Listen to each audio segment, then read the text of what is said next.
आप एक रोबोट नहीं हैं, इंसान हैं और इसलिए आपसे गलतियां होना आम बात है। वेल्थ इकट्ठा करने के लिए आपको एक हाई इनकम की जरूरत नहीं है। अमीर बनने के लिए हमेशा सही होना जरूरी नहीं है।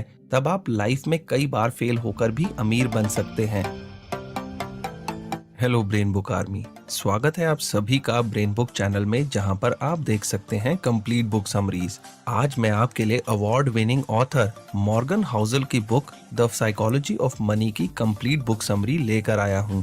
मॉर्गन हाउसल के द्वारा अमीर बनना या फाइनेंशियल फ्रीडम हासिल करने का आपके स्मार्ट होने या आपके हार्ड वर्क से बहुत ही कम लेना देना है। बजाय इसके आपका अमीर बनना इस बात पर ज्यादा डिपेंड करता है कि पैसे को लेकर आप कैसे बिहेव करते हैं। अगर आप फाइनेंशियल एजुकेशन में जीनियस हैं और फाइनेंस के फील्ड में आपकी नॉलेज जबरदस्त है, लेकिन अगर आपके पास बिहेवियर स्किल्स नहीं है तो ये आपके लिए एक फाइनेंशियल डिजास्टर साबित हो सकता है। फाइनेंशियल सक्सेस कोई हार्ड साइंस नहीं है, बल्कि ये एक सॉफ्ट स्किल है और इस सॉफ्ट स्किल को ही द साइकोलॉजी ऑफ मनी कहते हैं। दोस्तों, इससे पहले कि आप इस वीडियो में बताई जा रही अनमोल जानकारी में खो जाएं, मैं आपको बताना चाहूंगा कि आपके अपने चैनल ब्रेन बुक पर मैं आपके लिए लाइफ चेंजिंग और इंस्पायरिंग बुक्स की कंप्लीट बुक समरीज लेकर आता हूं। हमारे चैनल पर कुछ ही वीडियोस पर कंप्लीट बुक समरीज की बजाय सभी videos chapter by chapter summaries के मिलेंगे, ताकि इस बुक में बताई गई कोई भी इम्पोर्टेंट बात मिस ना हो पाए। इसी कारण से कुछ वीडियोस 2 या 3 पार्ट्स में या थोड़े लंबे होते हैं। तो अगर आपने अभी तक ब्रेन बुक को सब्सक्राइब नहीं किया है तो अभी सब्सक्राइब करें और बेल बटन भी दबा दें, ताकि आप देख सकें इन वीडियोस को सबसे पहले। तो चलिए शुरुआत करते हैं पहले चैप्टर से।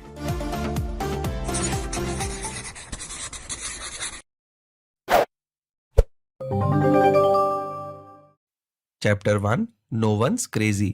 हम में से हर कोई लाइफ के एक छोटे से पार्ट को ही एक्सपीरियंस कर पाता है। इस एक्सपीरियंस के बेसिस पर ही हम ये सोचते हैं कि हमें पता है कि ये दुनिया किस तरह से काम करती है। लेकिन असल बात तो ये है कि हम अपनी लाइफ में जो भी एक्सपीरियंस करते हैं वो हमारे सरकमस्टांसेस, हमारी कंडीशनिंग और दूसरे कई फैक्टर्स पर डिपेंड करता है। एग्जाम्पल के तौर पर, जो इंसान गरीबी में बड़ा हुआ है, रिस्क और रिवॉर्ड को लेकर उसकी सोच उस इंसान से बिल्कुल अलग होगी जो अमीरी में बड़ा हुआ है।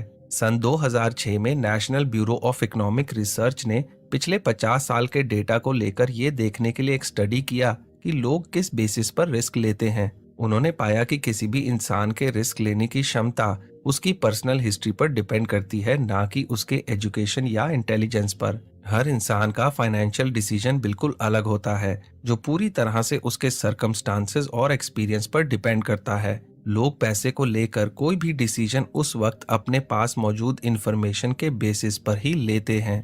Chapter 2, luck and risk. Luck और रिस्क एक ही सिक्के के दो पहलू हैं। हमारी सक्सेस में लक का एक बहुत बड़ा रोल होता है और ये हमारी लाइफ को काफी हद तक इफेक्ट भी करता है। एग्जाम्पल के तौर पर, सन 1968 में अमेरिका का एक लेक साइड स्कूल दुनिया के उन गिने चुने स्कूलों में से एक था जहां $3000 का एक कंप्यूटर था। उस साल दुनिया भर में तकरीबन 33 करोड़ बच्चे हाई स्कूल में पढ़ रहे थे, जिनमें से सिर्फ 300 बच्चे ही लेक साइड स्कूल में पढ़ रहे थे। बिल गेट्स उन्हीं में से एक थे। बिल गेट्स कहते हैं कि अगर वो लेक साइड स्कूल नहीं गए होते तो शायद आज माइक्रोसॉफ्ट भी नहीं होता। बिल गेट्स के साथ ही लेक साइड स्कूल में केंट इवांस नाम का एक लड़का था, जो कि बिल गेट्स का बहुत अच्छा दोस्त था और बिल गेट्स की तरह ही बहुत ही अच्छा कंप्यूटर स्टूडेंट भी था, जो कि माइक्रोसॉफ्ट जैसी या उससे बड़ी कंपनी बना सकता था। लेकिन दुर्भाग्यवश माउंटेनरिंग के दौरान एक एक्सीडेंट में उसकी मौत हो गई। ये एक बैड लक का एग्जाम्पल है, क्योंकि हाई स्कूल में पढ़ रहे किसी बच्चे का माउंटेनरिंग के दौरान मारे जाने की पॉसिबिलिटी करोड़ों में से एक थी। इसी तरह आपका कोई इन्वेस्टमेंट फेल हो जाता है तो हो सकता है कि उसके पीछे का रीजन आप नहीं बल्कि आपका लक हो। Chapter 3, never enough. कर्ट वॉनगट और जोसेफ हेलर दोनों ही अमेरिकन राइटर थे।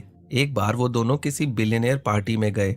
वहां कर्ट ने जोसेफ से कहा कि इस पार्टी का जो होस्ट है वो एक फंड मैनेजर है और वो एक दिन में इतने पैसे कमाता है जितना जोसेफ अपनी वर्ल्ड फेमस नॉवल से भी आज तक नहीं कमा पाए हैं। ये सुनकर जोसेफ ने कहा कि हाँ, ये सही है, लेकिन मेरे पास कुछ ऐसा है जो उसके पास कभी नहीं होगा। वो है एनफ, यानी बहुत। इंसानी दिमाग की एक प्रवृत्ति है कि ये हमेशा ज्यादा की तलाश में रहता है, चाहे हमारे पास जितना भी हो, लेकिन हम हमेशा दूसरों को देखकर खुद को कंपेयर करते हैं और हमेशा ऐसी चीजें चाहते हैं जो दूसरों के पास है।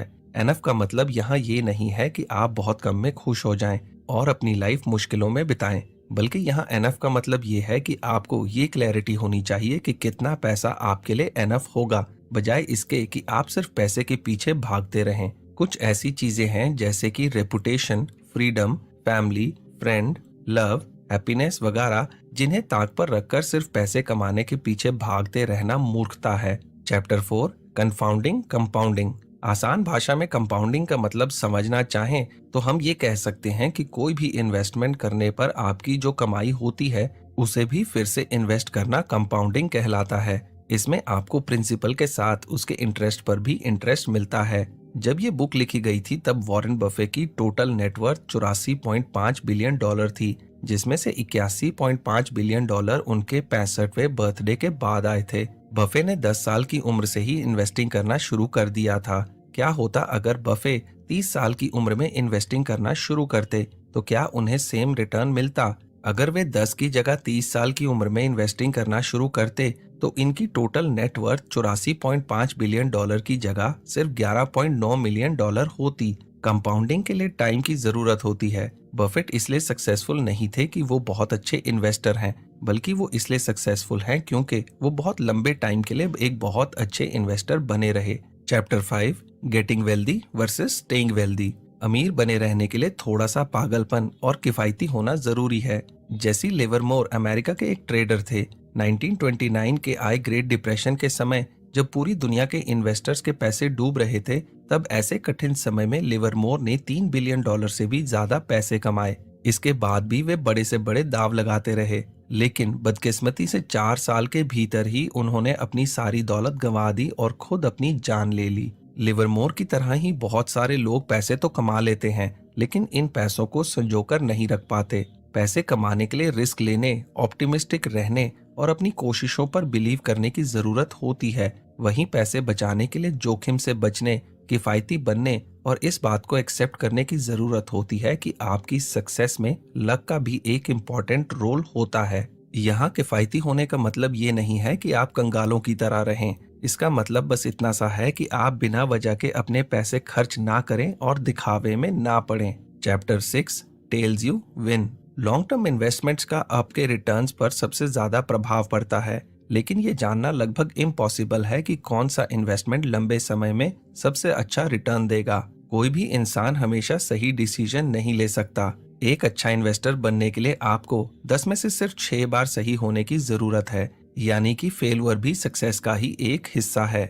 एग्जाम्पल के तौर पर वॉल्ट डिज्नी के शुरुआती दिन बहुत ही मुश्किल थे। सन 1930 तक डिज्नी ने लगभग 400 से ज्यादा कार्टून बनाए, लेकिन उनमें से कोई भी ज्यादा सक्सेसफुल नहीं रहा और इसकी वजह से डिज्नी का पहला स्टूडियो बैंकरप्ट हो गया। लेकिन ये सब कुछ बदल गया जब डिज्नी ने स्नो वाइट एंड द 7 डॉर्स को रिलीज किया। स्नो वाइट एंड द 7 डॉर्स की वजह से डिज्नी ने बस 6 महीने में 8 मिलियन डॉलर से भी ज्यादा कमाई की, जो कंपनी की अब तक की कुल कमाई से भी अधिक थी। जब आप इस बात को मान लेते हैं और एक्सेप्ट कर लेते हैं कि अमीर बनने के लिए हमेशा सही होना जरूरी नहीं है, तब आप लाइफ में कई बार फेल होकर भी अमीर बन सकते हैं। Chapter 7, freedom. वेल्थ की सबसे अच्छी फॉर्म वो है जिसमें आप जो करना चाहें वो कर सकें। Angus Campbell university of Michigan में एक साइकोलॉजिस्ट थे। उन्होंने ये जानने के लिए एक रिसर्च किया कि वो कौन सी चीज है जो लोगों को असली खुशी देती है। उन्होंने अपने रिसर्च में पाया कि यूं तो हर कोई अलग अलग चीजें चाहता है, लेकिन एक चीज थी जो ज्यादातर लोगों में कॉमन थी। वो है अपनी लाइफ के ऊपर आपका पूरा कंट्रोल। खुश रहने के लिए अपनी लाइफ के ऊपर खुद का कंट्रोल होना अच्छी सैलरी, बड़ा घर और एक प्रेस्टिजियस जॉब से भी ज्यादा इम्पोर्टेंट है। जब आप कोई ऐसा काम करते हैं जो आप नहीं करना चाहते, तो जाहिर सी बात है कि आप उस काम से नफरत करते हैं। लेकिन जब आप अपना मनपसंद काम भी एक ऐसे शेड्यूल या एनवायरनमेंट में करते हैं जिस पर आपका कंट्रोल हो, तब भी आप उस काम से नफरत करने लगेंगे। अमेरिकन सोशियोलॉजिस्ट कार्ल पेल्मर ने हजारों अमेरिकी बुजुर्गों का इंटरव्यू लिया और उनसे पूछा कि अपनी पूरी जिंदगी में उन्होंने कौन से सबसे अच्छे इंपॉर्टेंट लेसन सीखे। उनमें से लगभग सभी ने हार्डवर्क करने या ज्यादा पैसे कमाने की बात पर ज्यादा जोर नहीं दिया,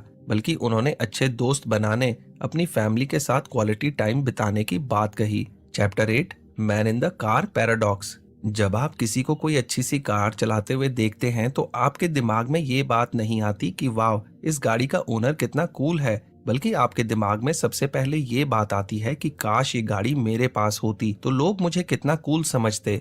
यहाँ मुश्किल ये है कि आपको ये लगता है कि अगर आपके पास अच्छी और महंगी चीजें होंगी तो लोग आपकी तारीफ करेंगे, जबकि अगर आप दूसरों की जगह पर खुद को रखकर देखें तो आप खुद ओनर की तारीफ नहीं करेंगे। हम इंसानों की ऐसी सोच होती है कि अगर हम अमीर होंगे तो लोग हमारी तारीफ करेंगे और हमें ज्यादा पसंद करेंगे, लेकिन दूसरे लोग आपकी अमीरी के बेसिस पर आपको पसंद नहीं करते, बल्कि वो आपकी अमीरी को एक बेंचमार्क बनाकर खुद ये सोचते हैं कि अगर वो भी आपके जैसे अमीर होते तो लोग उनकी भी तारीफ करते और उन्हें ज्यादा पसंद करते।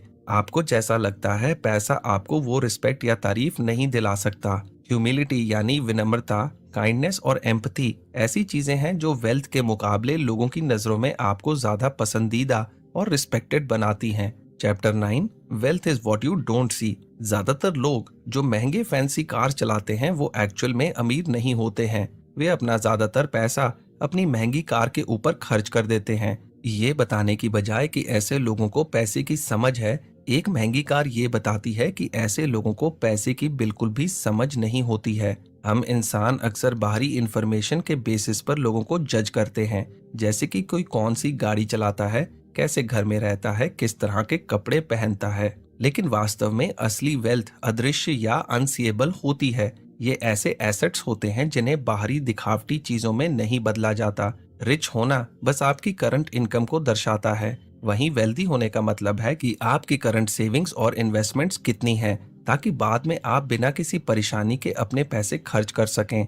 रिच होने का मतलब ये नहीं है कि आप वेल्दी हैं। अमीर दिखने की इच्छा के पीछे का एक सबसे बड़ा कारण ये है कि ऐसे रिच रोल मॉडल्स को ढूंढना काफी आसान है, वे आसानी से दिख जाते हैं। वहीं एक वेल्दी रोल मॉडल ढूंढना बहुत मुश्किल है, क्योंकि वेल्थ हमेशा छिपी रहती है। Chapter 10, save money. आपके खर्च करने के बाद बचे पैसों को जमा करना ही वेल्थ कहलाता है।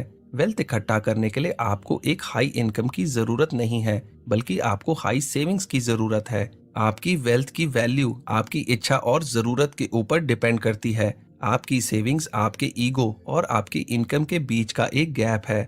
आपकी सेविंग्स बढ़ाने का सबसे अच्छा तरीका अपनी इनकम बढ़ाना नहीं, बल्कि अपनी ह्यूमिलिटी यानी अपनी विनम्रता बढ़ाना है। अगर आप अपनी इच्छाओं को कम करेंगे तो आप कम खर्चा करेंगे, और आप अपनी इच्छाएं तभी कम कर सकते हैं जब आप इस बात पर ज्यादा ध्यान ना दें कि लोग आपके बारे में क्या सोचते हैं। पैसा बचाने के लिए आपको किसी रीजन की जरूरत नहीं है। बिना किसी गोल के सेविंग करना लॉन्ग रन में आपको फ्लेक्सिबिलिटी देता है और आपके पास हर चीज के लिए ज्यादा ऑप्शंस होते हैं। फ्लेक्सिबिलिटी एक कम्पिटिटिव एडवांटेज देता है, जिसका मतलब है कि आप किसी अच्छी जॉब का वेट कर सकते हैं या कोई नया स्किल सीखने के लिए टाइम निकाल सकते हैं। Chapter 11, reasonable rational. आप एक रोबोट नहीं हैं, इंसान हैं, और इसलिए आपसे गलतियां होना आम बात है। आप पूरी तरह से रैशनल होकर अपने फाइनेंशियल डिसीजंस नहीं ले सकते। आपको रैशनल से ज्यादा रीजनेबल होने पर ज्यादा ध्यान देना चाहिए, और ये ज्यादा रियलिस्टिक है और लॉन्ग रन में आपके अमीर बनने के चांसेस को भी बढ़ाता है। होम बायस फिनोमिनन के अनुसार ज्यादातर लोग अपनी कंट्री की कंपनियों में इन्वेस्ट करना पसंद करते हैं, क्योंकि फेमिलियर कंपनीज के बारे में आपको पूरी जानकारी होती है और ऐसा करना पूरी तरह से रीजनेबल भी होता है।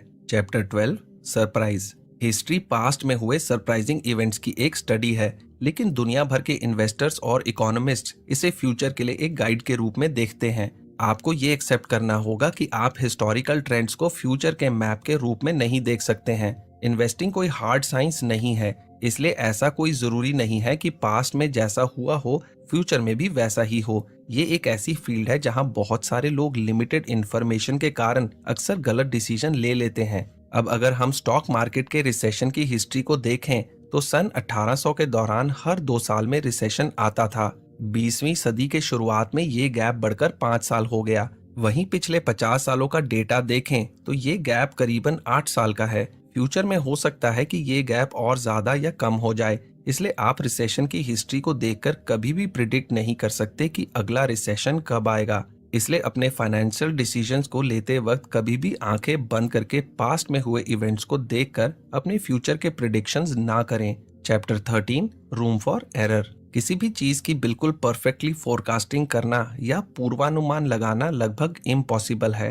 अक्सर एक मार्जिन ऑफ एरर रखने से फोरकास्टिंग की कोई जरूरत नहीं होती है, लेकिन हम लोग एक उचित रूम ऑफ एरर रखने में कुछ खास अच्छे नहीं होते। इसके कुछ रीजंस हैं जिनकी वजह से हम एक सही रूम फॉर एरर्स रखने में असफल होते रहते हैं। पहला, आमतौर पर इंसानी दिमाग उन लोगों या चीजों की तरफ ज्यादा अट्रैक्ट होता है जो उन्हें पूरी सर्टेनिटी देते हैं।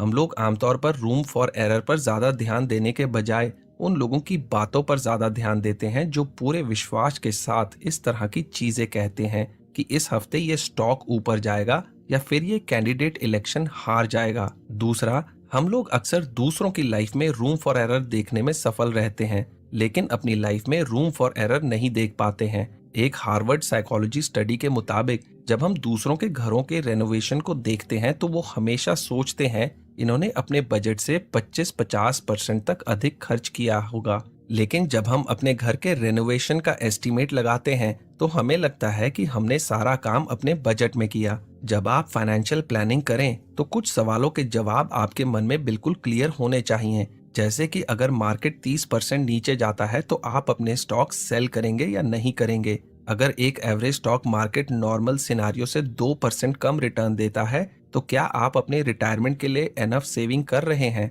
इन रिस्क को दूर करने के लिए अपने फ्यूचर रिटर्न्स को लेकर हमेशा एक रूम ऑफ एरर रखें। जैसे कि इस बुक के राइटर मॉर्गन हाउसेल हमेशा से एज्यूम करते हैं कि मार्केट रिटर्न एवरेज के मुकाबले 1/3 रहेगा और इस सोच के साथ वो अपनी फाइनेंशियल प्लानिंग करते हैं। Chapter 14, you will change. अपने फ्यूचर गोल को इमेजिन करना आसान है, लेकिन इंसानी दिमाग इसे रियलिस्टिक स्ट्रेसेस और चैलेंजेस के साथ भी ठीक से नहीं समझ सकता।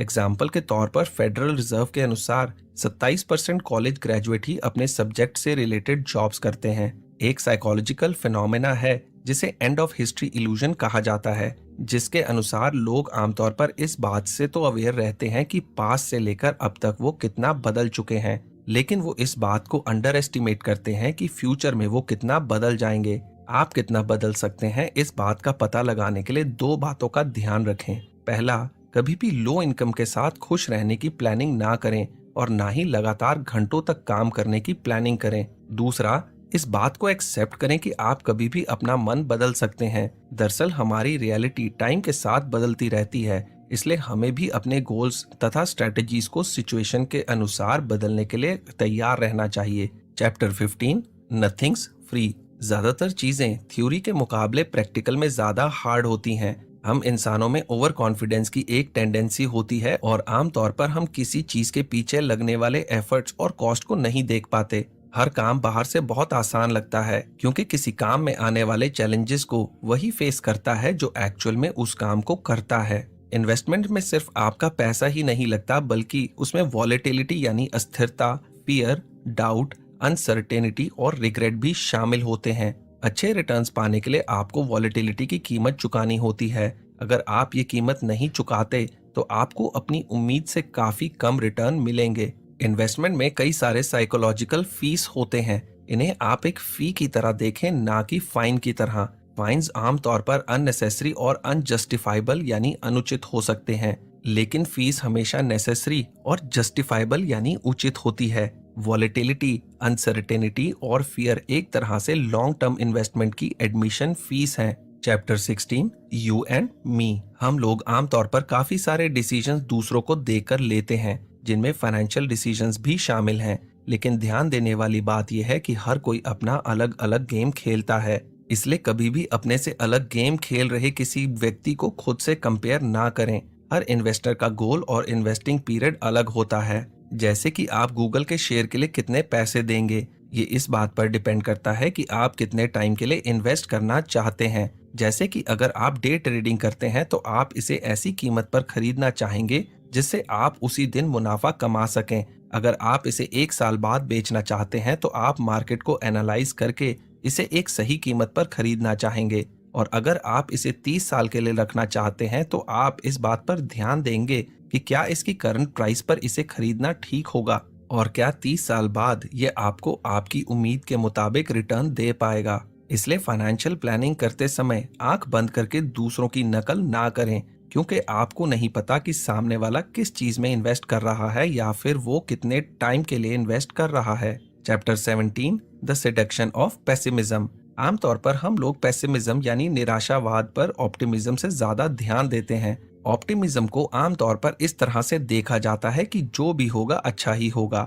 और आपको इसमें कुछ भी करने की जरूरत नहीं है, लेकिन ये बस कहने की बात है। एक्चुअल में ऑप्टिमिज्म एक बिलीफ है, जिसका मतलब है कि भले ही रास्ते में कई रुकावटें हों, लेकिन ऑड्स यानी कि विपरीत परिस्थितियां लॉन्ग रन में आपके फेवर में होंगी। हम लोग अक्सर ऑप्टिमिज्म पर इसलिए ज्यादा ध्यान नहीं देते क्योंकि ऑप्टिमिज्म के मुकाबले पेसिमिज्म कई रीजन से आसान है। पहला, हम ऐसे लोगों की बातों पर ज्यादा ध्यान देते हैं जो हमें ये बताते हैं कि हम किसी खतरे में हैं, बजाय इसके कि हम सेफ हैं। दूसरा, आजकल का मीडिया ऑप्टिमिस्टिक या पॉजिटिव खबरों की बजाय पेसिमिस्टिक या नेगेटिव खबरों को ज्यादा दिखाते हैं, क्योंकि उन्हें भी पता है कि लोग ऐसी खबरों की तरफ ज्यादा अट्रैक्ट होते हैं। तीसरा, आमतौर पर किसी भी चीज का प्रोग्रेस धीमा होता है, लेकिन वहीं डिस्ट्रक्शन या फेलियर बहुत जल्दी होता है, जिसकी वजह से हम लोग प्रोग्रेस को अनदेखा कर देते हैं, जबकि हाल ही में हुए किसी नेगेटिव इवेंट की ओर ज्यादा अटेंशन देते हैं। इसकी वजह से शॉर्ट टर्म का पेसिमिज्म लॉन्ग टर्म के ऑप्टिमिज्म पर भारी पड़ जाता है।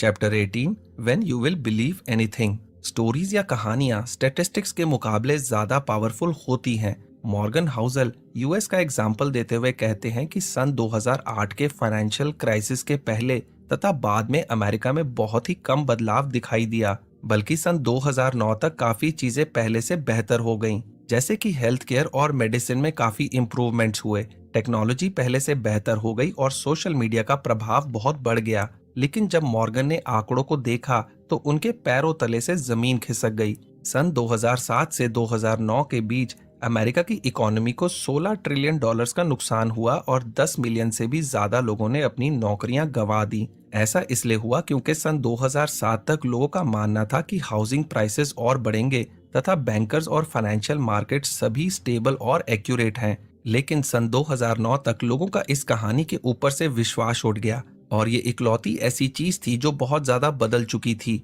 और यही चीज सबसे ज्यादा मैटर करती थी। हमारे फाइनेंशियल वर्ल्ड की दुनिया किसी भी और चीजों के मुकाबले स्टोरीज पर ज्यादा डिपेंड करती है।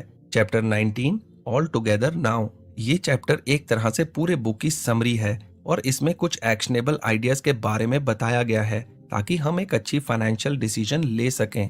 पहला, जब लाइफ में आपके साथ अच्छी चीजें हो रही हों तब ह्यूमिलिटी को फॉलो करें और जब चीजें गलत हो रही हो तो फॉरगिवनेस और कंपैशन को फॉलो करें। दूसरा, कम ईगो का मतलब है ज्यादा वेल्थ। सेविंग करना एक तरह से आपकी इनकम और ईगो के बीच का एक गैप है। तीसरा, अपने पैसों को इस तरह से मैनेज करें कि आप रात को बिना किसी फिक्र के आराम से सो सकें। चौथा, अगर आप एक अच्छे इन्वेस्टर बनना चाहते हैं तो अपने इन्वेस्टमेंट के टाइम को बढ़ाइए, क्योंकि टाइम ही इन्वेस्टमेंट की सबसे बड़ी ताकत है। पांचवा, गलतियां करने से ना घबराएं, क्योंकि आप आधे टाइम गलतियां करके भी वेल्थ इकट्ठी कर सकते हैं। छठा, सेव करने के लिए आपको किसी स्पेसिफिक रीजन की जरूरत नहीं है, इसलिए सेविंग जरूर करें क्योंकि ये आपको फ्यूचर फ्लेक्सिबिलिटी और फ्रीडम देता है। सातवां, अपने पैसों का इस्तेमाल अपने टाइम पर कंट्रोल करने के लिए करें, क्योंकि अपने टाइम का पूरा कंट्रोल होना एक खुशहाल जीवन के लिए बहुत जरूरी है। आठवां, दूसरों के दिखावे में ना पड़ें, बल्कि एक वेल्दी इंसान बनने पर ध्यान लगाएं। नौवां, फाइनेंशियल प्लानिंग करते समय आंख बंद करके दूसरों की नकल ना करें, क्योंकि आपको नहीं पता कि सामने वाला किस चीज में क्यों इन्वेस्ट कर रहा है या फिर वो कितने टाइम के लिए इन्वेस्ट कर रहा है। तो दोस्तों, इसी के साथ द साइकोलॉजी ऑफ मनी पर बना ये वीडियो समाप्त होता है। मैं जल्द ही आपके लिए एक लाइफ चेंजिंग वीडियो लेकर आऊंगा। तो चलिए मिलते हैं अगले वीडियो में। आपका समय शुभ हो।